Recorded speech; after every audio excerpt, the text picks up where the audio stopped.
Você acha mesmo que isso é só um debate sobre o papel das primeiras damas? Não se engane. O que vimos na Globo News entre Sâmia Bonfim e Carol Detoni foi mais do que um bate-boca político. Foi o retrato simbólico de uma sociedade doente. De um lado, o afeto ofendido. Do outro, o argumento direto. Hoje eu vou te mostrar, com Freud e sem filtro, como essa encenação toda revela a crise da nossa cultura. Frágil, ressentida e carente de autoridade simbólica.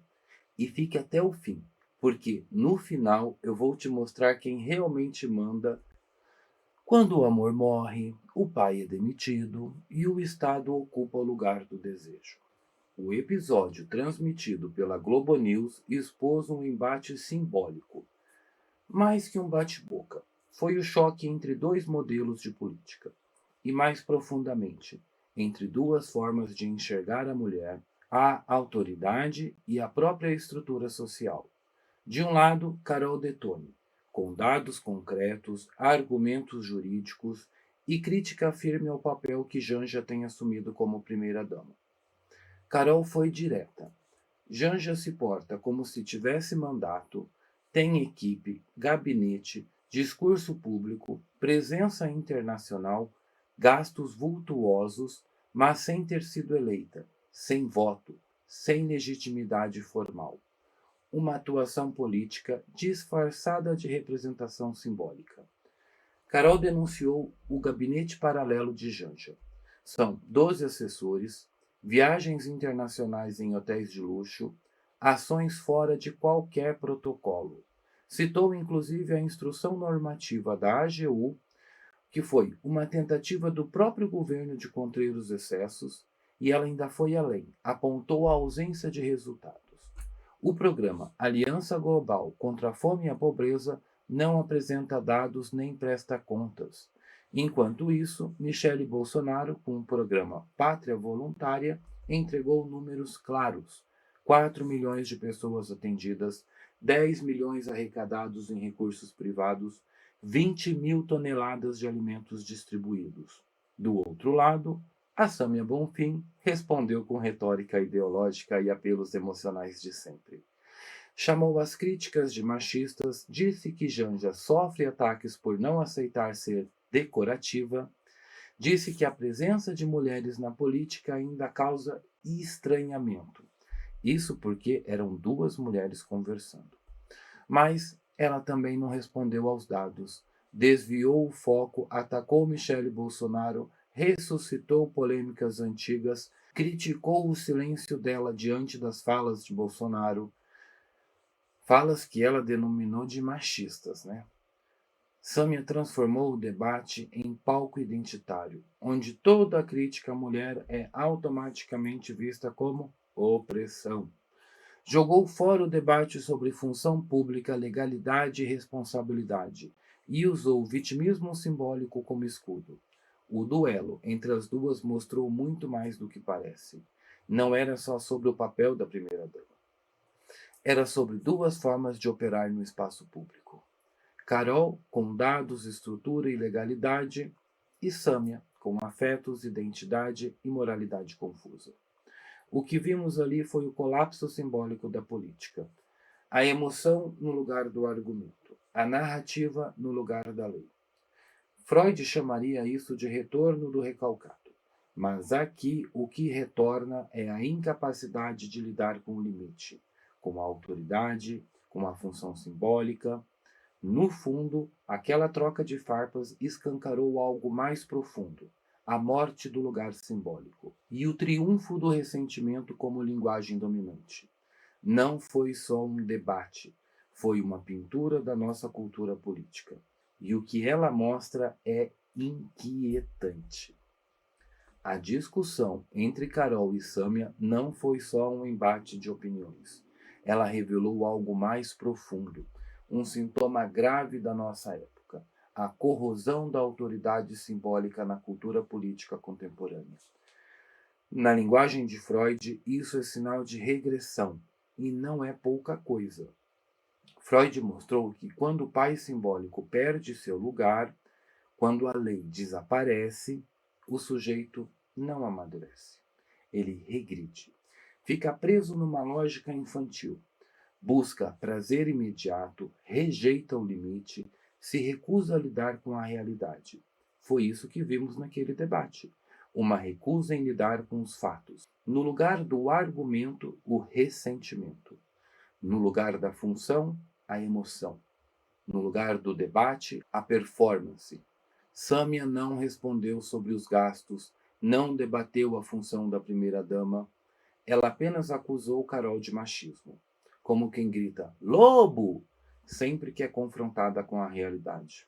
Esse é o truque mais velho dos discursos vitimistas e identitários: transformar qualquer divergência em opressão, qualquer dado em violência, qualquer pergunta em ataque pessoal. Na psicanálise, isso é o colapso da função simbólica. O sujeito não quer mais pensar, quer apenas sentir, e se sentir ofendido. A política vira um palco, a autoridade desaparece, o desejo toma conta e o laço social se rompe. Freud nos ensinou: o sintoma aparece quando o sujeito recusa a castração, ou seja, quando ele não aceita o limite, não aceita a perda, não aceita a frustração. E o que é o discurso da Sâmia senão isso? Uma recusa sistemática da castração simbólica, uma tentativa de transformar o confronto político em reforço identitário. Ela não quer debater, ela quer blindar o próprio eu. E tem mais. Sâmia confunde função simbólica com relação pessoal. Ela transforma a política numa extensão de si mesma. A primeira-dama já não é figura institucional. Vira avatar de causas emocionais. E qualquer crítica a ela vira uma violência de gênero. Isso é típico de uma cultura que perdeu o senso de alteridade. Não há mais diferença entre o eu e o outro, entre desejo e dever, entre laço e gozo. E quando a sociedade não suporta mais a diferença, o outro vira inimigo. A política vira histeria coletiva. O debate entre Carol e Sâmia mostrou isso com clareza. Vivemos numa cultura que não sabe mais lidar com o desacordo, não suporta o contraditório e prefere blindar a identidade do que construir pensamento. Estamos vendo um fenômeno nítido de regressão, uma volta ao narcisismo primário, onde o único discurso aceitável é o que confirma o que o sujeito já sente. Carol Detone, goste dela você ou não, ainda representou o último suspiro da função simbólica. Ela trouxe dados, trouxe a lei, trouxe limite. Sâmia Bonfim encarnou o novo regime, o da emoção absolutizada. Sem política, só ressentimento. E quando o ressentimento vira método, a política morre. E no lugar dela, entra a ideologia. Freud dizia: todo sintoma esconde um desejo. E às vezes o que parece excesso de presença, como no caso de Janja, revela, na verdade, um vazio estrutural. O papel da primeira-dama, historicamente, sempre foi simbólico, não era a função de governo, era o lugar do cuidado, da representação estética, da costura social. Era influência, sim, mas fora da máquina de poder. Justamente por isso, cumpria uma função de mediação. Remetia ao lar, à cultura, ao valor, não ao comando. Hoje isso está sendo apagado. Janja não quer apenas representar, ela quer governar, quer intervir, pautar, discursar, quer ocupar todos os espaços, mas quer isso sem o peso da responsabilidade política. Freud chamaria isso de confusão entre o super-eu e o ideal do eu. Janja deseja a autoridade do pai simbólico, mas sem a travessia do desejo, sem a perda necessária, sem o trabalho da castração. Ou seja, ela quer o lugar do outro, mas sem abrir mão do narcisismo. E aqui está o ponto mais importante. Quando a primeira-dama deixa de ser figura simbólica e passa a atuar como figura política, Ela não media mais nada. Ela ocupa. E onde ela ocupa, o desejo desaparece. Porque para Freud, o desejo só existe na falta.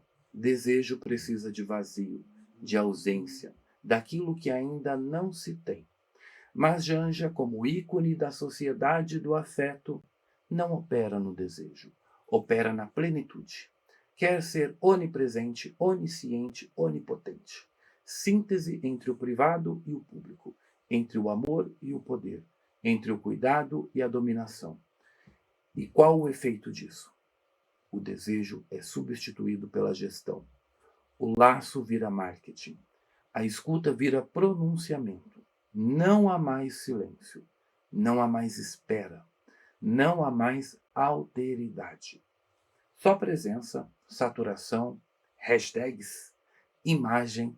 A política vira espetáculo. E a primeira-dama vira influencer. Só que essa inversão empobrece o símbolo e esvazia a função. O poder já não é exercido pelo eleito, mas por quem se coloca como extensão afetiva do eleito. O desejo do povo é sequestrado por narrativas pessoais. E do ponto de vista da psicanálise, o risco é claro. Quando o pai simbólico desaparece, o Estado assume seu lugar. Quando o desejo é interditado, entra a norma moralista, a patrulha do discurso, a censura disfarçada de empatia. O que Janja representa não é o empoderamento da mulher, é o deslizamento do desejo para o totalitarismo afetivo. Uma política onde tudo é pessoal, toda crítica vira ofensa, todo símbolo é triturado pela ânsia de aparecer. Enquanto isso, a função simbólica da política se dissolve. E o que sobra? O ressentimento, a performance, a servidão voluntária ao discurso oficial. Freud teria horror disso tudo, porque onde não há lugar para o desejo, reina o gozo, mas não um gozo com limite, não um gozo com laço, não um gozo com transcendência, é o gozo do eu, que devora tudo, até o amor que eles tanto prezam. Esse debate não é sobre quem é mais simpática, elegante ou engajada. A questão real é outra. Qual é o papel simbólico de uma primeira-dama numa democracia? Qual o lugar que ela pode e deve ocupar? E mais importante, quem autorizou que esse lugar fosse ocupado? Michele Bolsonaro seguiu um modelo clássico, atuou em causas sociais, coordenou ações voluntárias, manteve a separação entre o público e o privado. Podemos criticar seus estilos, suas escolhas, sua agenda, mas ela respeitou o limite simbólico da função. Já com Janja, o que vemos é a recusa do limite. Ela discursa, intervém, pauta o governo, representa o país em eventos oficiais, impõe agenda, mas sem cargo, sem mandato, sem responsabilidade institucional. E o mais grave, sem prestar contas. Isso não é avanço, isso é confusão simbólica, ou melhor, usurpação simbólica. Na psicanálise, Freud nos ensina: toda função exige uma castração. Para ocupar um lugar é preciso abrir mão de outro. Para exercer uma função é preciso suportar a perda de tudo que não cabe nela. Quem não aceita a castração quer tudo, quer o amor, quer o poder, quer a glória, quer a autoridade, mas não abre mão de nada. E é isso que a figura de Janja encena.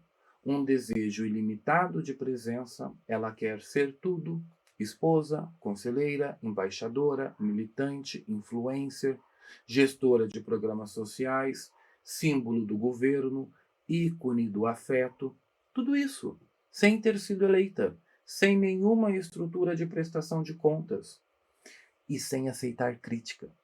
Porque quando alguém ousa criticar, a resposta vem pronta. É machismo. Daqui a pouco vão me chamar até de misógino aqui. Essa é a armadilha do discurso identitário, de quem não pensa. Transformar a mulher em escudo, tornar toda crítica um pecado, calar o debate com ameaça moral. Mas o problema não é ela ser mulher. O problema é não saber qual lugar está ocupando como primeira-dama. É usar o afeto como justificativa para atravessar o simbólico. É confundir presença com autoridade, cuidado com poder, amor com domínio. E Freud, é claro, onde não há castração, há gozo desenfreado. E o gozo, quando não encontra limite, vira destruição. O sujeito que não aceita a perda se torna tirânico. A função que rejeita a restrição vira abuso. E é aqui que o problema explode. Janja representa a fusão do pessoal com o político, um velho projeto progressista que tenta dissolver a esfera pública dentro do emocional. O Estado vira família, o governo vira romance, a crítica vira ofensa. Michele, com sua descrição, funcionou como espelho simbólico. Mostrou que dá para atuar sem invadir. Janja, ao ocupar todos os espaços, quebra o espelho e exige que todos aplaudam sua imagem. Só que o preço disso é altíssimo. A dissolução dos papéis, a destruição da autoridade, o colapso da linguagem pública. Porque, no fim, a política não pode ser dirigida por quem confunde laço com desejo de controle.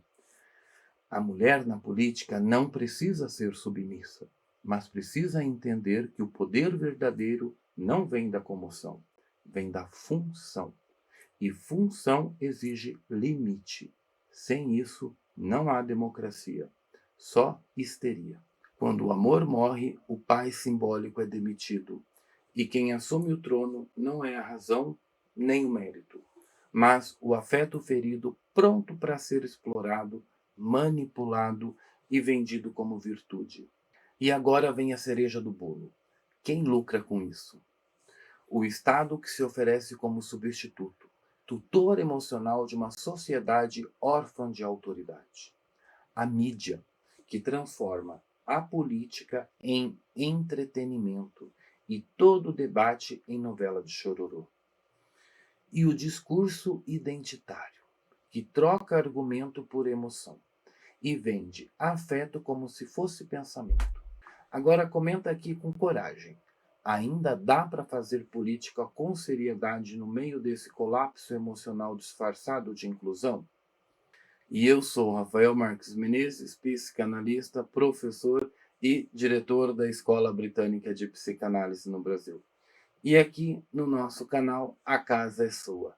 Fique à vontade. Vamos bater papo agora nos comentários. Vocês já sabem que eu gosto de conversar com vocês. E se você ainda não curtiu o vídeo, lembre de curtir. Se aparecer o botão de hypar, hype o vídeo. E se você ainda não é inscrito no nosso canal, por favor, se inscreva agora. Aqui no canal sempre temos conteúdo de qualidade, com coragem e sem medo de dizer a verdade. E eu fico te aguardando no próximo vídeo. Até lá!